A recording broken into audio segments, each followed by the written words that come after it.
이 아침에 주신 하나님 말씀 구약성경 나훔서 1장입니다. 여러분 그 마태복음에서 거꾸로 찾아 올라가시기 바랍니다. 나훔서 그 다음에 하박국인데 구약성경 1300페이지 바로 앞에 있습니다. 1299페이지 여러분 참고하시길 바라겠습니다. 나훔서 1장 말씀 마태복음에서 거꾸로 찾아 올라가시면 나훔, 하박국, 스바냐 이렇게 나옵니다.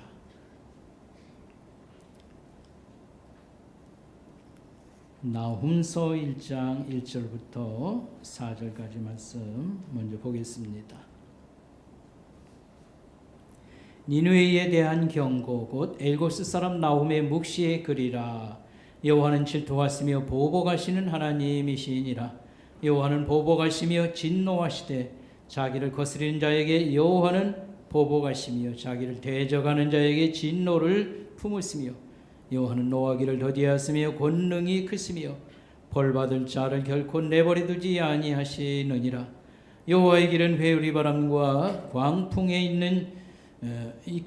있고 구름은 그의 발에 티끌이로다. 그는 바다를 꾸짖어 그것을 말리시며 모든 강을 말리시나니 바산과 갈멜이 쇠하며 레바논의 꽃이 시드는도다. 7절 말씀이요. 여호와는 선하시며 환난 날의 산성이시라. 그는 자기에게 피하는 자들을 아시느니라. 아멘. 여러분 3장에서 좀 더 보겠습니다. 1절에서 7절까지입니다. 3장 말씀. 화 있을진지여 피의 성이여 그 안에는 거짓이 가득하고 포악이 가득하며 탈취가 떠나지 아니하는도다. 휙휙하는 채찍 소리, 윙윙하는 병거 바퀴 소리, 뛰는 말, 달리는 병거, 충돌하는 기병, 번쩍이는 칼, 번개 같은 창, 죽임당한 자의 때, 죽음의 큰 무더기, 무수한 시체여 사람이 그 시체에 걸려 넘어지니 이는 마술에 능숙한 미모의 음녀가 많은 음행을 함이라. 그가 그의 음행으로 여러 나라를 미혹하고 그의 마술로 여러 족속을 미혹하느니라. 보라, 내가 내게 말하노니 만군의 여호와의 말씀에 내 치마를 벗어 걷어올려 내 얼굴에 이르게 하고 내 벌거벗은 것을 나라들에게 보이며 내 부끄러운 것을 문 민족에게 보일 것이요 내가 또 가증하고 더러운 것들을 네 위에 던져 능욕하여 너를 구경거리가 되게 하리니. 아멘. 특별 찬송 주보 속에 인쇄물 앞에 이렇게 펴놓으시고 저를 보시기 바라겠습니다. 우리가 별로 읽지도 않고 설교도 거의 하지 않는 우리 소선지서라고 하는 책 중에 나훔서라는 말씀 오늘 아침 우리가 가지고 말씀을 생각하도록 하겠습니다.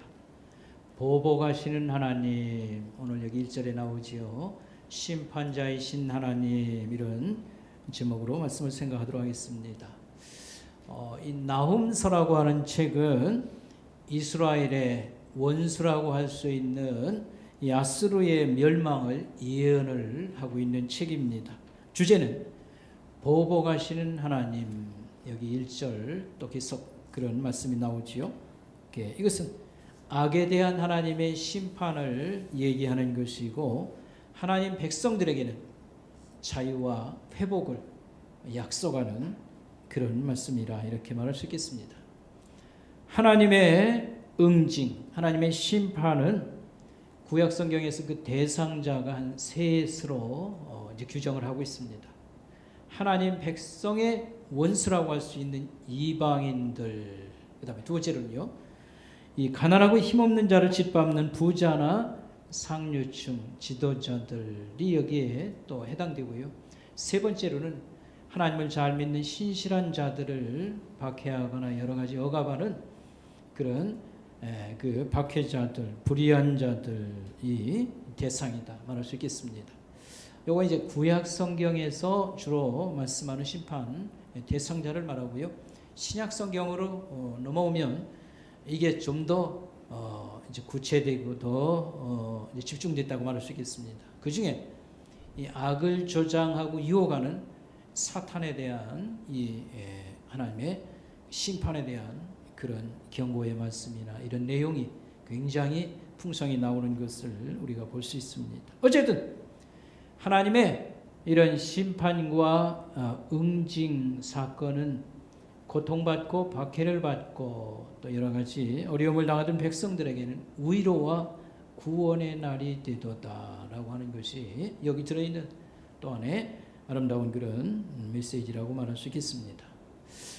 자, 그러면요, 우리가 이런 질문을 간혹 할 때가 있습니다. 왜 하나님께서는 악의 세력이 이렇게 왕성하게 일어나도록 허락을 하십니까? 라고 하는 그런 질문입니다. 악이 저렇게 번창하시는데 하나님께서는 왜 가만히 보고만 계십니까? 이런 질문을 하게 되는 것입니다. 여기에도 하나님의 어떤 뜻이 목적이 있다고 우리가 보는 것입니다. 첫째는 죄가 얼마나 악하고 무서운 건지를 생생하게 깨닫게 하기 위한 뜻이 있다, 이렇게 보는 것이고요. 그 다음에는 이 죄와 악을 조장하고 유혹하는 사탄이라고 하는 이 악의 그런 세력들이 이 세상을 이렇게 지배하려고 하는 그런 그 실체에 대해서 깨닫게 만드시기 원하신다. 그래서 우리가 간혹 이런 말을 합니다. 사람은 이럴 수가 없습니다. 어찌 사람이 저럴 수 있습니까? 악마 아닙니까? 맞습니다. 사람은 하나님이 지을 때의 그런 선함이나 또는 의로운 면이 있는 것인데, 사람이 하여튼 뭐한테 뒤집어 쓰였다고 그럴까요? 사람이 할 수 없는 그런 일을 이렇게 감행하는 것을 볼 수 있습니다. 이것은 악마, 다시 말하면 사탄이라고 하는 이런 악한 세력이 인간 세상을 지배하려고 유혹하고 악을 조장하도다, 이런 걸 우리에게 깨닫게 하는 것이 있고, 세 번째로는 이 죄악의 심판자이신 하나님의 위대하심과 그의 권능, 능력을 우리가 알게 하는 그런 뜻이 있다라고 말할 수 있고요. 이제 같은 비슷한 주제로 우리가 또 생각해 볼 것은 악이 끼치는 뭐 두 번째, 세 번째 무슨 유익한 점이 있을까요라고 하는 겁니다. 이 죄가 이렇게 잡초처럼 뭐 우리를 괴롭히고 일어나는 거. 그래서 영적 고통의 밤을 맞이하는 게 우리에게 무슨 유익이 있을까, 이런 질문을 또 하게 되는 것입니다. 오늘 우리가 지금 1년, 근 2년째 지금 2년 차로 넘어와서 이 전염병에 시달리고요, 이로 인해서 많은 생명의 위협과 여러 가지 정상적인 삶, 건강한 삶의 어떤 제한을 받고 하나님을 믿는 신앙이 아주 힘들게 된 이런 상황, 영혼의 밤이라고 표현할 수 있겠습니다. 하나님이 이런 것을 허용하는데도 어떤 목적이 있습니까? 라고 할 때에 첫째는 진리의 낫이 얼마나 소중한 것인가를 깨닫게 하시는데 또 그런 목적이 있다. 다시 말하면 건강하고 정상적이고 우리가 하나님을 잘 예배하고 섬길 수 있는 날이 얼마나 귀한 것이냐, 이런 걸 깨닫게 하는 의미가 있다고 하는 것이고요. 이런 영적 어둠이 깔리고 고통이 있는 날에 우리가 하나님 말씀을 다시 잘 읽어보고 할 때에 또 깨닫는 게 있습니다. 우리 속에도 이 망가지고 삐뚤어지고 그 다음에 참 부끄러운 그런 어떤 요소가 있구나, 내 속에도 죄성이 있구나, 이런 걸 깨달아서 회개하도록 하는데 이런 영적 밤을 허락하신 목적이 있다고 이제 볼 수 있겠고요. 그 다음에 하나님을 그래서 사모하고 기다리고 이렇게 하는 그런 목적이 있다, 이렇게 말할 수가 있겠습니다. 오늘 성경 말씀, 하나님 백성을 굉장히 많이 괴롭힌 그런 거대한 나라가 있습니다. 아수르라고 하는 나라입니다. 이 성경적 표현으로는 아수르고요, 히브리 표현은 아수르고, 일반 그리스 말로는 아시리아, 이게 이제 지금 우리가 세계적인 일반 세계사에서 부르는 그런 호칭이 되겠습니다. 이 나라는 하나님 백성이었던 북이스라엘을 멸망시키고요, 또 남북으로 나눴을 때 남쪽 유다도 완전히 멸망 직전으로 끌고 가는데 히스기야 왕 때에 하나님께 간절히 기도함으로 기적같이 전염병으로 그때 그들이 거의 다 죽고 이렇게 돌아가게 되지요. 그래서 우리가 구약 성경을 읽을 때에 많은 얘기들이 이 나라하고 겹칩니다. 다윗 왕이나 그 밖에 그 후에 나라가 나누어지고 이제 북이스라엘이 멸망되고 남쪽 유다가 멸망되는 그런 얘기 속에 거의 세계사의 주도권을 가지고 행사하는 나라, 아수르라고 하는 나라를 좀 우리가 잘 오늘 조금이라도 좀 이렇게 배워두면 성경이 있는데도 도움이 되고 이렇게 할 수 있겠습니다. 아수르라는 나라, 아수르는 메소포타미아에 위치하고 있습니다. 메소포타미아라는 말은 두 강 사이의 땅이라, 이제 그리스 말로 두 강 사이의 땅이라는 뜻입니다. 그래서 유프라테스와 티그리스 강이라고 하는 두 강, 그것은 저 이제 북서쪽에서 남동쪽으로 흘러가지고 페르시아만으로 들어가고요. 여기가 성경의 어떤 주 무대가 됐죠. 에덴 동산 얘기, 아브라함의 고향, 여기가 메소포타미아. 하나님이 그를 이제 옮겨놓고 새로운 역사를 만드시지요. 그래서 우리가 세계사를 좀 이해하는 것이 이제 성경을 이해하는 데도 많이 좀 도움이 되니까 겸사겸사 조금 여러분들이 듣고 배우면 좋겠습니다. 이 아수르인은 이 메소포타미아의 이제 북쪽이다 생각하면 되겠습니다. 이제 크게 이렇게 둘로 나누면 남쪽 지역을 바벨론 이제이라고 하고 이제 국가로도 이제 형성이 되지요. 바벨론. 북쪽이 아수르 이렇게 생각하면 되겠고요. 이걸 또 셋으로 나눠서 이제 아브라함은 남쪽 수메르라고요. 그래서 이렇게 나라를 형성하고 발전하는 게 이제 각각 다릅니다. 어쨌든요, 메소포타미아의 북쪽에 위치하고 있습니다. 이들은 전쟁을 좋아하는 민족 이렇게 생각하면 뭐 잘 이해하는 것입니다. 그리고 그 다음에 지금의 여기가 이제 이라크 땅이고요. 그 다음에 그 옆에가 이제 이란이라는 나라가 있고 그 옆에 인도가 있습니다. 그래서 이 둘 사이에는 자그로스라고 하는 거대한 산맥이 있는데 거기서 주로 활동하다가 좀 밑으로 내려왔다 이렇게 생각하면 되겠습니다. 성경에서는 아수르의 조상을 노아의 증손자 니므롯이 그 조상이라 이렇게 하니까 상당히 그 오랜 역사를 갖고 있습니다. 그 남쪽 바벨론하고 비교하면 바벨론 사람들보다는 억세고 호전적이다. 전쟁을 좋아하고 독립심이 강한 그런 족속들이라고 하고요. 이들이 살던 이 티그리스 강의 북쪽 지역은 산지가 험악합니다. 그리고 농사 짓고 살 만한 그런 여건이 못 됩니다. 땅이 별로 좋지 않습니다. 자원이 없습니다.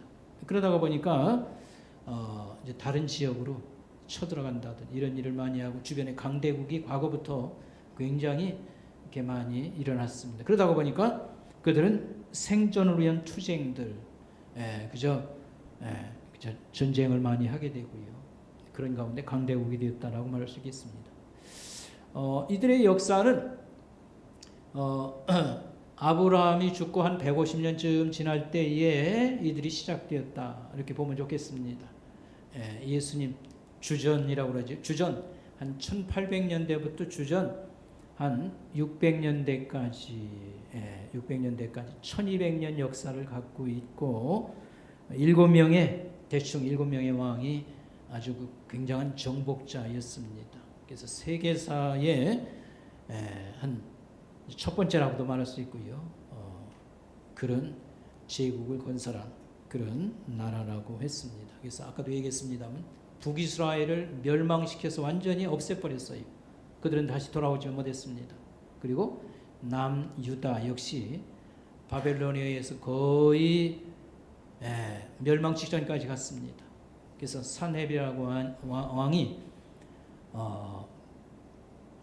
46개의 성을요 완전히 남유다를 다 점령하고 예루살렘만 딱 이렇게 점령하려고 기다리고 있었는데 하나님이 히스기야 왕의 여러분 그 유명한 기도 있잖아요. 그 기도를 듣고 하룻밤 사이에 18만 5천 명이 그냥 송장이 되었습니다. 이 전염병이 돌아서 그렇게 된 것으로 보고요.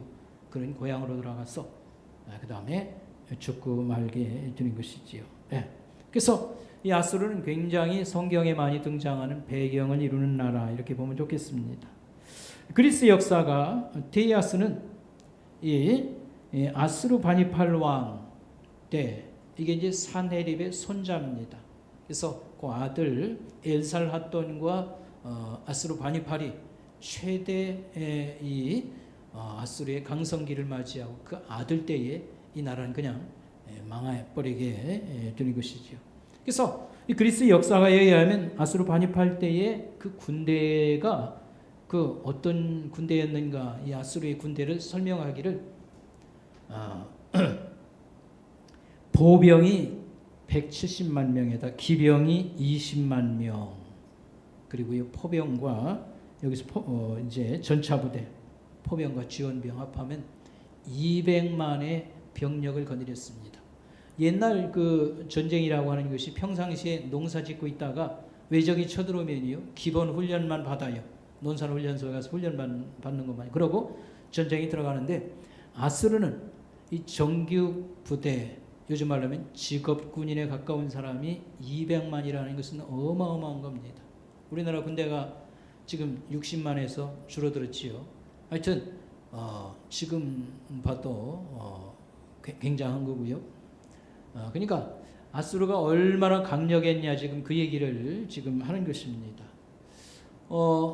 그래서 세계사의 중심 무대는 이 메소포타미아가 먼저고 그 다음에 이제 그 옆에 나일강, 이집트가 있고요. 사실 이 동양 쪽은 옛날부터 사람들이 살고 있었습니다. 이런 뭐 강대국이 일어나고 하는 것은 한참 뒤입니다. 중국이 진시황야에서 중국이 통일될 때는 주전 221년이었고요. 고구려가 나라를 건국한 것은 예수님 때예요. 주전 37년경에 고구려가 우리나라 이렇게 나라를 처음, 그러니까 동양의 이 동쪽은 세계사에서 조용히 이제 시대를 기다리고요. 세계사의 중심은 에덴 동산이 있는 바로 이 메소포타미아가 가장 이제 왕성한 그런 지역이다 보면 좋겠습니다. 그래서 그 아수리아의 군대는 숫자도 어마어마하고 그 세력도 무지무지했다는 그런 것이고요. 어떻게 그러면 이런 강력한 나라를 이룰 수 있는가 할 때에 소위 말하는 대로 실크로드, 다시 말하면 이 문명의 발상지는요 계속 서로 교류를 해요. 물건도 사다 팔고요, 내왕을 하고 그렇게 했던 겁니다. 그 중에 동양과 서양이 이렇게 그 다리를 놓는 실크로드라고 하는 두 개의 큰 그 통로를 아수르가 지배를 하면서 세금과 또 많은 그 도로 사정 같은 걸 좋게 만들어서 지배를 하고 또 물자를 신속히 걷어들이고 또 전쟁에 이용하고 그렇게 했습니다. 그리고 막대한 그런 군대와 또한 폭력 정치에 얼마나 무섭게 이 정복한 나라들을 다스렸는지 이런 것들이 자기 나름대로는 강대국을 이루는 한 방법이었다고 말할 수 있겠습니다. 오늘 여기 성경에 보면 그 수도였던 이 니느웨의 성을 하나님께서 멸망을 1절부터 쭉 이제 얘기를 하고 있는 것입니다. 이 니느웨의 성은 산헤립이라고 아까 얘기한 이 마지막 히스기야 왕 때에 쳐들어오지요. 주전 701년인데 이 산헤립에 의해서 재건되게 됩니다. 우리 지난번에 이라크 전쟁할 때 우리 한국군이 주둔한 곳 중에 하나가 모술 시입니다. 이 니느웨이는 모술 시내에 있어요. 외곽에 있고 이 성경에 나오는 이 니느웨이 성은 타원형으로 되어 있다고 합니다. 저는 가보지 못했습니다만 4.4km 또 한면은 2.1km에서 주변이 한 13km고요. 그 성벽의 높이는 23m 정도, 23m 높이가 23m라고 있습니다. 그러면 아파트 한 층이 한 4m 정도 되거든요.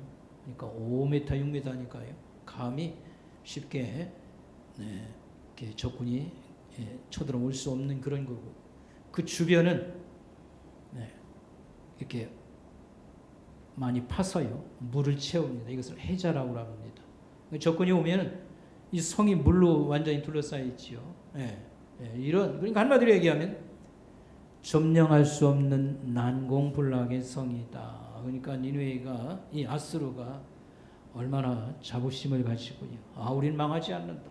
뭐 이렇게 생각했던 겁니다. 그런데 오늘 이 나훔 선지자가 예언을 하게 됩니다. 그런데 하나님 말씀 그대로 멸망하게 되었다. 이런 말씀을 드리고요. 오늘 성경에 보면 하나님이 이들을 멸망케 하시는 이유가 있습니다. 이들의 죄악을 엄히 다스리는 것을 볼 수 있습니다. 오늘 여기 3장에 보면 아수르의 죄악은 이렇습니다. 여러분 1절을 보세요. 화 있을진지요 망할 그런 땅 피의 성이요 그 안에는 거짓이 가득하고 포악이 가득하고 탈취가 가득하도다. 그러니까 늘 전쟁을 밥 먹듯이 하면서 노예로 정복한 나라들을 노예로 잡아오고요. 계속 세계 여러 나라에서 물자를 엄한 세금을 많이 매겨서 거둬들이고 그걸 가지고 또 전쟁을 하고 그걸 즐기고 사는 나라 아수르에 대해서 말하고 있습니다. 아수르 제국의 그 잔혹함과 호전성은 아주 유명하게 알려져 있습니다. 그리고 왕들이 그들의 전승비나 개선문에다가 그 사실을 기록을 해놨습니다. 그래서 여러분 인쇄물에 보면 오른쪽 밑에 보면 이런 말이 있고 그대로 옮겨왔어요. 나는 귀족의 살 껍데기를 벗겼고 포로들을 불살랐으며 손발을 자르고 눈을 도려내고 귀를 베고 처녀들을 통째로 바베큐로 구웠고 적국이 감히 들고 일어나지 못하도록 아수르 왕궁 벽에 적군의 피를 발라놓았고 왕궁의 적군의 두개골을 피라미드처럼 산더미같이 쌓았다. 얼마나 참 인간으로 살 수 없는 짓을 이렇게 했는가 볼 수 있습니다. 그렇게 하고요. 뭐 이건 그 한 귀절만 이렇게 옮긴 겁니다만 아까 얘기한 그 유다를 쳐들어왔던 산헤립이 이 지금의 이란 땅입니다. 엘람이라는 나라와 전쟁을 7년 동안 합니다. 엘람은 이란의 남쪽에 있는데 나중에 이제 세력을 키우는 바벨론하고 계속 이 아수르를 괴롭혔지요. 그래서 7년 전쟁을 하고서 결국 아수르가 이깁니다. 근데 그 보복을 하기 위해서 이제 바벨론은 잘 건들지는 않았어요. 왜냐하면 자기들보다 좋은 문화를 갖고 많이 그 도움을 받았기 때문에. 그런데 7년 전쟁에 이 엘람을 편들고 이렇게 했기 때문에 그 보복을 하는 겁니다. 그리고 산헤립이 어떻게 했냐면요. 그 기록에 의하면 민중들의 시체를 광장에다 쌓아놓았고 지붕부터 기초까지 다 파헤치고요. 그 다음에 불살랐고 신전과 신들은 전부 다 파괴하고 운하에 물을 시내로 끌어들여서 물바다를 완전히 만들어서 여기가 뭐 사람 사는 데가 아닌가 할 정도로요. 다 이렇게 망가뜨렸다고 그랬습니다. 얼마나 잔인하고요. 아마 세계 역사에 없는 아마 그런 일을 했던 것을 볼 수 있습니다. 그러나 모든 왕이 다 그런 건 아닙니다. 그러나 이런 이 억압정치 이런 폭력을 행사했다라고 하는 것입니다. 그 다음에 오늘 여기 4절에 보면 그들의 그 음행에 대해서 성적 타락이나 또 음행에 대한 묘사가 나옵니다. 여러분 3장 4절 보세요. 마술의 능수간 미모의 음녀가 많은 음행을 행하였도다. 그가 그의 음행으로 여러 나라를 미혹하고 그의 마술로 여러 족속을 미혹하였도다 그랬습니다. 성경에 음행이나 음녀를 얘기할 때에 이것은 1차적으로 비유로 많이 쓰였습니다. 그래서 그 음녀는 정을 주고 남자의 주머니를 다 터는 게 음녀였습니다.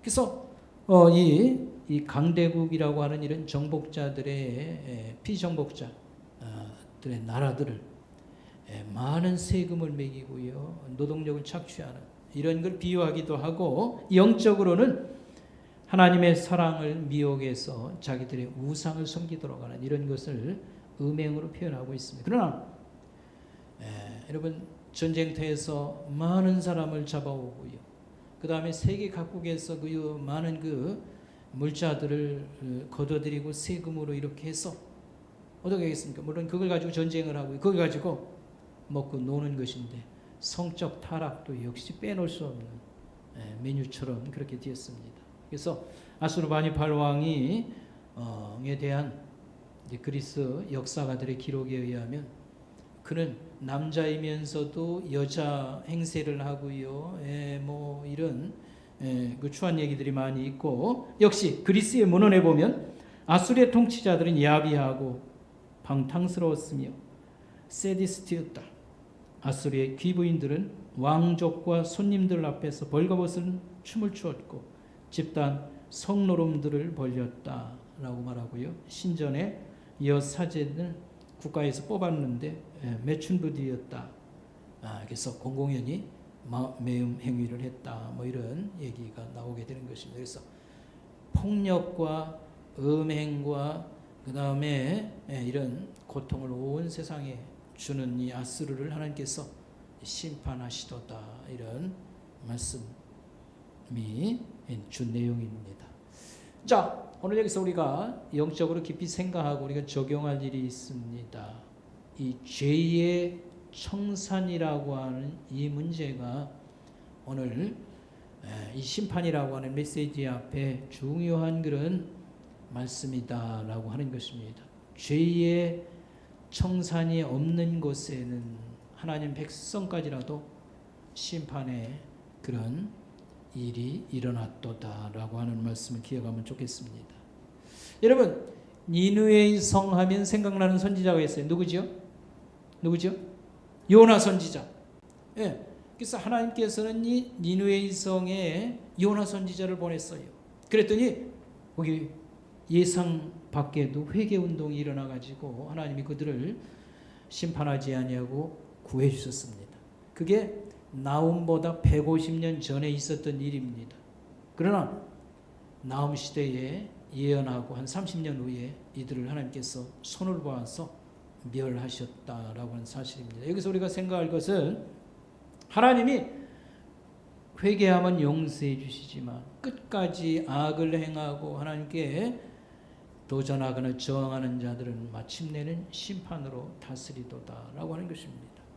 이 작은 나라 이스라엘이 그렇게 괴롭힘을 많이 당했으니까 백성들이 얼마나 하나님 아수르를 벌해주세요, 아수르를 벌해주세요 그렇게 기도했겠습니까? 그래서 하나님이 아수르를 벌하셨습니다. 그래서 아수르는 주전 621년에 이 바벨론과 엘람의 군대에 의해서, 연합 군대에 의해서 2달 동안 저희가 포위되고요, 니느웨가 포위되고, 그저 성경 말씀 그대로 물로 홍수를 이용해서 성이 무너지게 하고요, 멸하고, 오늘 여기 3장 2절부터는 그 혼란 상황, 멸망할 때의 그 성내의 그런 혼란 상황을 쭉 얘기를 이제 하고 있습니다. 자, 그래서 하나님 백성의 원수를 하나님께서 갚아주시지요. 이 니느웨 또 아수르 나라의 멸망은. 그런데 이 하나님 백성이라는 유다 역시 주전 586년에 멸망을 합니다. 왜냐하면 자기들의 죄를 잘 처리를 못해서 하나님 백성이라는 자들도 함께 망했다는 사실을 우리는 잊지 말아야 되겠습니다. 그래서 죄악을 청산하는 이게 우리 죄를 다루신 하나님 앞에 얼마나 큰 과제냐, 이런 걸 우리가 배우면 좋겠다라고 하는 말씀입니다. 오늘 우리가 적용해서 우리들 얘기로 다시 돌아와서 한번 생각하겠습니다. 죄의 청산이라고 하는 주제입니다. 우리가 늙고 죽을 때에 남는 것은 사실은 부끄러운 과거, 죄라고 하는 겁니다. 우리가 살아온 거 돌아보니까 너무 참 후회거리가 많아요. 하나님 앞에 죄송하고 내가 이렇게 밖에 못 살았는가? 나의 죄밖에 남는 게 없고요. 그 다음에 허무라고 하는 것입니다. 이렇게 조금 살다 가는 건데 그냥 좀 마음을 열고 좀 다른 사람도 생각해 줘가면서 좀 바른 길로 가지. 조금 살며 가는 것인데 이렇게 내가 봐도 너무 참 사람이라는 게도 살았다 가는 건데 이 정도밖에 못 되냐. 그래서 남는 것은 죄와 허무함밖에 없는 것입니다. 이 문제를 우리가 어떻게 해결해야 될 것이냐, 이런 질문을 하게 되는 것입니다. 첫째는요, 나의 죄 문제는 내가 해결 못합니다. 내 지나온 과거를 내가 지금 어떻게 하란 말입니까? 나의 죄 문제는 내가 해결 못해요. 그래서 우리는 예수님이 필요합니다. 하나님이 필요합니다. 이렇게 고백을 하는 것입니다. 하나님께서 심판자이시지만, 재판관이시지만 하나님께서 답을 우리에게 가져오셨습니다. 그 아들까지 내놓아서 우리 죄 문제를 해결하고 우리 대신 하나님의 아들 예수 그리스도가 제물로 죽으시고 우리의 처벌을 대신 받고 우리가 저를 따르고 이 모든 것을 받아들일 때 우리 죄를 용서해 주시마, 이렇게 약속을 했습니다. 우리는 예수님이 필요합니다. 예수님의 그런 희생과 은혜가 내 죄를 덮어서 해결해 주신다라고 하는 약속을 믿습니다. 그래서 우리는 예수님을 믿는 것입니다. 예수 믿을 때에 이 문제가 해결되고요. 우리가 이 불행에서, 이 망할 운명에서 구제를 받아요. 구원을 받는다, 이렇게 말을 하고요. 우리에게 하나님이 그 밖에도 많은 선물을 약속했습니다. 천국을 우리에게 주실 것을 약속했습니다. 우리는 예수를 믿어야 죄 문제가 해결됩니다. 여러분, 그 스가랴서라고 하는 책이 있습니다. 오늘 거기 인쇄물에 보면 거기 써놨습니다. 스가랴서 12장 10절이나 13장 1절에 하나님이 이렇게 약속합니다. 이 땅의 죄악이 어떻게 해결되느냐? 구세주 메시아가 오셔서 그의 고난을 통하여 해결될 것이라. 스가랴서 13장 1절에는 예루살렘에 하나님이 샘이 열어져서, 샘이 터져서 이게 온 세상으로 흘러서 죄 문제를 해결해 준다, 이런 비유적으로 그런 말씀을 주셨습니다. 예루살렘에서 우리의 메시아 구세주가 죽고 그의 십자가의 그런 희생을 통해서 온 세상의 그런 죄 문제, 사람들의 죄 문제를 하나님 해결해 주신다, 그런 약속의 말씀이 있는 것입니다. 여러분, 이스라엘 백성들 얘기 조금만 더 하겠습니다. 이스라엘 백성들이 애굽에서 노예 생활을 하다가 그들이 하나님이 개입해서 거기서 이제 풀려납니다. 이걸 갖다가 몸으로 저들이 구원, 하나님이 살 길을 이렇게 만들어 주신 거죠. 그래서 구원을 몸으로 체험한 겁니다. 이스라엘 백성들. 그래가지고 하나님이 약속한 땅으로 이제 그들을 이동을 하게 해서 거기 이제 정착지를 주는데, 광야라고 하는 데는 사람 살 데가 못 되니까 많은 고생을 해요. 근데 고생할 때에 물 내놔라, 밥 내놔라, 그냥 하나님이 다 주시죠. 근데 문제는 어려울 때마다 무슨 얘기를 하냐면 우리 과거로 돌아가겠다는 겁니다. 우리는 애국으로 가겠습니다.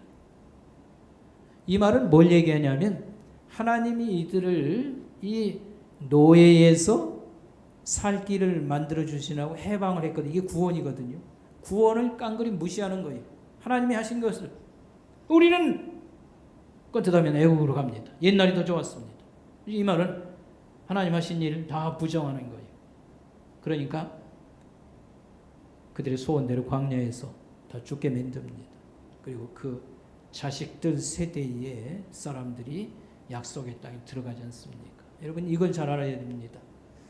우리가 예수를 지금 믿고 있는데 우리 태도가 분명해야 됩니다. 뭐가 분명하냐면 나는 예수님이 필요합니다. 나는 하나님이 필요합니다. 그런 사람이 하나님이 만나주시고 그들에게 죄도 용서해 주시고 그러는 겁니다. 근데 우리가 살다가 보면 이런 생각을 하게 됩니다. 나는 돈이 사람을 살리는 것이지, 나는 예수보다 돈이 사실 솔직히 얘기하면 더 중요합니다. 이 정도 되면 이거 예수를 제대로 믿는다고 봐야 될까요? 이런 사람에게는 구원이 없다고 봐야 됩니다. 천당도 없다고 봐야 됩니다. 우리 돈보다 누가 더 소중해야 돼요? 예수님. 돈보다. 돈 필요해요. 근데 우선순위라는 게 있습니다. 내 인생에게는 예수님이 필요합니다. 왜냐하면 예수님이 이 죄 문제를 해결하기 위해서 자기가 대신 죽고 우리를 살게 하고 이런 희생을 치르지 않습니까? 그래서 우리에게는 예수님이 필요합니다. 하나님이 내 인생이 소중합니다. 이런 사람들에게 하나님이 죄도 용서해주고 천당도 약속한 것이지, 예수님보다 다른 걸 앞장 세우는 사람은 여러분 예배드리러 나오고 저울에도 있지 않습니까? 구원이 주어진다고 보기가 어렵습니다. 천당이 주어진다고 보기가 어렵습니다. 여러분 분명히 해야 됩니다. 우리의 죄 문제는 예수를 믿음으로 해결된다라고 하는 말씀. 또 한 가지는요. 예수님이 그 최후의 만찬 자리에서 제자들 발을 씻겨 주실 때에 베드로가 무슨 얘기를 한 줄 압니까? 이게 예수님의 이 죄 씻음하고 관련이 있다는 걸 깨닫게 될 때에 베드로가 무슨 얘기를 하냐면 목욕 좀 머리부터 다 감겨주세요. 발끝까지. 그랬더니 예수님이 야, 목욕한 사람들은, 예수 믿고 깨끗하게 된 사람은 발만 씻으면 된다. 살면서 우리가 알게 모르게 죄하고 접촉하고 문제를 일으키고 그러는데 발만 씻으면 된다. 이런 식으로 말씀을 우리에게 들려주셨어요. 그래서 우리가 예수 믿고 이 땅 살면서도 그 원치 않게 거짓말도 하고 우리가 못된 짓에도 자기도 모르게 또 알게도 그렇게 할 때에 우리 회개하는 그런 기도 생활, 회개하는 그런 예배의 그런 요소들이 필요합니다. 그래서 이 깨끗게 하는 것에 있어서는 여러분 말씀과 기도, 성경 묵상, 말씀과 기도, 이게 우리를 깨끗하게 하는 굉장히 중요한 요소입니다. 물론 여러분 계속 우리가 성경을 읽자, 성경을 묵상하자 그러는데 하나님에 대해서도 우리가 배우고 또 예수님에 대해서도 알고 여러 가지 우리에게 주는 바 그런 말씀들이 많이 있습니다만, 이 성경 묵상은 결국은 우리가 변화가 되는 건데, 가장 중요한 것은 이런 죄와 모든 부끄러움에서 우리가 씻어지고 삶의 태도가 바꾸어지고 하나님 백성으로 날마다 자라가는 여기에 그 핵심이 있다는 걸 여러분 깨닫시기 바랍니다. 계속 우리가 성경을 읽자 묵상하자고 할 때에 그 의도가 어디에 있고 목적이 뭔지 여러분 분명히 아셔야 된다, 이런 말씀을 드리겠습니다. 자, 그 다음에 이 죄 문제를 끝내려고 하면 여기서 이제 끝나는 것은 아닙니다. 여러분 죄라고 하는 것은 못된 짓이 있고, 또 한 가지는요, 한 종류는 우리가 하나님 말씀을 따르지 않는 게 이게 죄입니다. 그래서 내가 못된 짓은 안 한다고 해도 거짓말이라든지 그 다음에 폭력이라든지 남의 것을 탈취한다든지 그런 짓은 안 한다고 해도 우리가 하나님 말씀을 따르지 않는 게 적지 않게 많이 있는 것입니다. 하나님 말씀을 귀담아 듣고 따르지 않는 것. 자식도요, 속썩이는 자식이 있고 부모 마음을 시원케 해주는 자식이 있지 않습니까? 근데 우리가 오해하는 게 많이 있을 수가 있어요. 하나님이 사랑이시다, 우리를 끝까지 사랑해 주신다 하니까 대충 살아도 되고 그냥 회개기도 하면 들어주신다고 그러니까 거짓말도 가끔 하고요, 못된 짓을 해도 버리시기야 차마 하려고 이렇게 하나님 말씀에 귀를 기울이지 않고 인생의 진지함이 없어질 수가 있어요. 이건 문제입니다. 하나님 믿는 사람들은 하나님의 말할 수 없는 큰 그런 은총, 은혜, 선물을 우리가 받았으면 대표적으로 죄 용서입니다. 그걸 약속받았거든요. 굉장한 겁니다. 그 아들까지 희생시켜가면서 우리를 살게 했다고 그러니까. 그러면 우리가 하나님을 좀 따라야 돼요. 말씀을 듣고 효도하는 자식처럼. 그래서 성경을 늘 읽고 한 가지라도 우리가 좀 말씀을 따라 살자. 작은 것이라도 한 가지씩. 이게 우리가 깨끗해지는 방법입니다. 죄를 떠나는 방법입니다. 그래서 여러분 우리가 이렇게 하나님 사랑과 구원이라는 걸 이해했으면 우리 얼굴이 달라져야 돼요. 예. 항상 기뻐하라. 예. 범사에 감사하라. 이게 그대로 우리의 것이 되어야 됩니다. 하나님이 우리를 끝까지 책임지시고요. 우리를 멸망에서 이렇게 생명을 주시고 그 백성으로 우리를 세우시고 이걸 만들어 가신다고 할 때에 이걸 깨달으면 전염병이 우리를 위협하고요, 뭐 병이 좀 위협하고 한다고 해가지고 다 죽을 상을 해가지고 그런 식으로 살면 되겠어요. 하나님이 우리의 생명을 붙잡고 계시고 끝까지 죽음에서 우리를 구원하시는 그런 분으로 우리가 깨달아 알면서 인생을 진지하게 살고 찬송을 기쁜 마음으로 부르고요. 좀 용기 있게 용감하게 살려고 하고 이게 하나님 말씀 백성의 모습이어야 됩니다. 여러분 예수를 믿은 지가 벌써 20년이 되고 30년이 되고 성경을 배우고 거기다 목사까지 했다고 하는 사람이 하나님 앞에 나머지 생을 어떻게 살까 할 때에 좀 하나님 예수 믿는 걸 기쁘게 생각하고 자랑스럽게 생각하고 하나님을 좀 시원하게 해드리는 그런 말씀의 순종자가 돼야 되겠다. 이 정도가 좀 돼야 되지 뭐 나이 먹어가니까 건강이나 해서 뭐 어디 구경이나 좀 다니고 이 정도 생각까지면 그 되겠어요. 하나님이 우리에게 영원한 그런 나라와 천국을 주시고 하나님이 우리의 아빠 아버지로 나섰었는데 우리가 하나님을 기쁘게 해드리는 그런 백성으로 우리가 살아가야 되지 않겠습니까? 하나님께서는 특별히 하나님 백성의 원한을 갚아주신다 이런 말씀이 있어요. 누가복음 18장 1절. 항상 기도하고 낙심하지 말라. 백성들의 원한을 이루어주신다. 이거 이제 좀 다시 나중에 설명하도록. 어쨌든 우리의 간절한 열망과 소원들을 하나님의 뜻이 담긴 그런 소원들을 하나님께서는 반드시 이루어주겠다 이런 말씀이 있습니다. 그렇다고 하면 우리는 어떻게 진지하게 살아가야 될까요? 우리 자식들이 다 예수를 잘 믿고 직업의 성공자가 될 뿐만 아니라 다른 사람들에게 좀 많은 도움을 주고 삶에 유익을 주는 사람으로 우리가 세워지길 원해야 될 거 아닙니까? 날마다 여러분 한을 품고, 한이라는 말은 근심과 슬픔까지 우리가 가지고 이렇게 기도하고 또 이런 일에 힘을 쏟으면 그 말씀이 이루어지게 할까요? 안 할까요?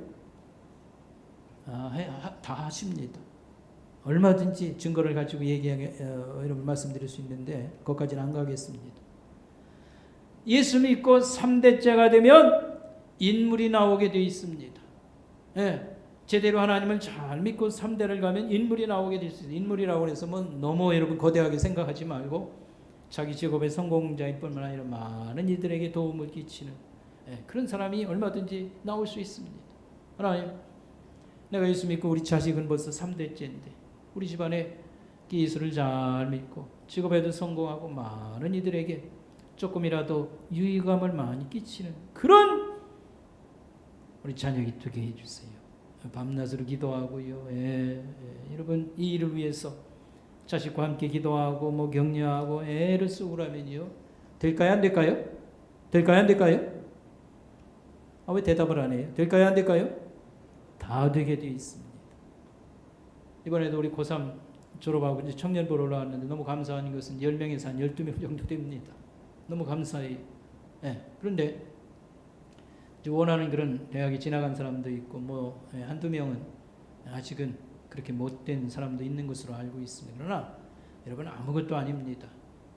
여러분 우리의 공부하는 것이나 여러분 노력을 무시해서 그런 게 아니고 우리가 좀 끝까지 잘 이렇게 해보려고 생각하는 사람에게 너무도 많은 길이 있어요. 하나님이 우리를 후원하십니다. 비록 대학을 다니지 않았을지라도요. 얼마든지 하나님께서 우리의 길을 만들어 주시는 겁니다. 아멘? 그래서 우리가 이런 적극적인 하나님의 백성으로서의 자세를 가지고 이렇게 기도하고 살아가고 힘쓰는 거. 이거 하나님 기뻐하시는 일이고요. 이런 마음을 가지면요, 뭐 오래 시간 안 걸려도 하나님께서 우리를 얼마든지 우리 자녀들이나 가정을 세워주시는 것입니다. 또 집안의 복음화 얘기 나오면 저도 쪼그라듭니다. 가문의 영광을 늘 얘기도 하고요. 경주 최씨 집안. 근데 사실 우리 뭐 부모 형제나 이렇게 다는 믿기는 합니다만 우리 이제 큰댁이라든지 뭐 예수 안 믿습니다. 너무 세고 또 너무 잘나고 세상적으로 그래가지고 늘 거리를 두고 살고 저도 목사가 돼서 좀 죄송하게 생각합니다. 그러나 우리가 한을 가지고 하나님께 기도하고 또 인간적으로 노력하고 그러면 그 문제도 당대에 해결 안 되면 다음 때까지 하나님께서 이루어 주실 것입니다. 우리는 그걸 믿어야 되고요. 나라의 통일, 요즘은 관심이 없어요. 하도 북한 지도자 뭐 우리 괴롭히고 참 미사일이나 맨날 이렇게 쏴올리고 그러니까 우리 관심이 없어집니다. 그러나 우리의 피부치들 어쨌든 가장 비참한 중에 있지 않습니까? 그리고 온 세상에 이런 장벽과 나라들이 다 허물어 내리고요. 하나님은 여전히 세상을 경영하고 계시니까 우리 믿는 사람들은 이런 기도와 소원을 내려놔서는 안 됩니다. 하나님의 방법으로 자고 일어나면 어느 날 무너져 내리더라도 우리 당대에 아니면 하나님 답이 있게 해주세요. 우리 믿는 사람들이 계속 기도해야 됩니다. 그 다음에 우리나라뿐만 아니라 우리 주변의 세계의 복음화, 하나님 우리 시대에 이게 이루어지려고 하면 선교사가 몇십만이 필요하다고 하는 것인데 뭐 하여튼 구체적인 일은 기도 제목과 계획을 가져서 하나님 뜻이 이 땅에서 이루어지길 우리가 소원하고 할 때에 하나님께서는 많이 순종하는 사람들 그들의 기도와 애씀 위에 그야말로 기름을 부어서 활활 타오르는 것과 같은 역사를 만들어 주실 것입니다. 아멘. 우리가 이렇게 힘쓸 때에 죄니 뭐 이런 것들은요 저만치 다 없어지고 마는 겁니다. 맨날 뭐 죄 가지고 씨름하라 그럴 게 아니에요. 우리가 의를 이루고 하나님의 그런 말씀을 이루면서 좋은 믿음의 가정, 우리 교회 공동체, 이 나라의 여러 모퉁이 모토등이 믿는 사람들이 힘을 얻어서 빛을 발하며 살아가는 이 꿈 같은 얘기를 생각하지 말고 우리가 여러분 기도하고 힘쓰면요 작은 불들이 여기저기 많이 켜지면요 환해지는 겁니다. 우리는 우리 책임감을 느끼고 올해 우리가 이렇게 어려움을 겪어냈지 않습니까? 좀 자신감을 얻어서 2021년이 우리 땅에 밝아지고 그 영적 보험이 확 일어날 수 있도록 여러분 헌신할 수 있길 바라겠습니다. 기도하겠습니다. 하나님 아버지를 감사합니다. 하나님이 악이 번성할 때 반드시 바로잡고 심판하시며 고통당하던 백성들에게 위로와 희망을 주셨습니다. 그러나 하나님 백성 자신들도 죄 문제를 처리 못할 때에 똑같이 멸망을 당하고 포로로 끌려갔습니다. 오늘 세상이 어지럽고 우리의 믿음까지 흔들리는 이런 안타까운 현실 속에서 하나님 가장 많이 하나님의 큰 사랑을 받은 우리들 하나님 앞에 다시 머리를 들고 하나님 일어나 주님을 이렇게 찬양하고 거룩한 주의 군대처럼 일어날 수 있도록 도와주시옵소서. 감사를 드리오며 예수님의 이름으로 간절히 기도드리옵나이다. 아멘. 준비하신